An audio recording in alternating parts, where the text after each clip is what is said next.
Wanawake wengi wakiwa na mawazo ndani ya ndoa wanatafuta mtu nje mbadala wa kumpa amani. Uongo?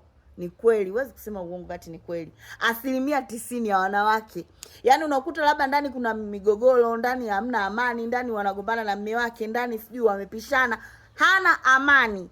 Unakuta hamu ya tendo kwa mume wake anakosa. Utasikia sijisikii, sijui wewe umenikosea, anatafuta mtu mbadala nje. Dada, wewe sio unatafuta mbadala, wewe ni malaya.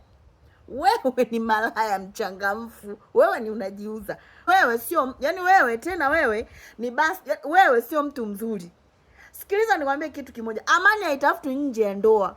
Unataka mbadala, unataka utengeneze amani, jua namna ya kusolve tatizo lililotokea ndani. Na sio eti unakosa amani na mume wako, mimi sijisikii, nakosa hamu ya tendo, ngoja nimtafute mtu nje ndo anipe amani. Wewe ni malaya.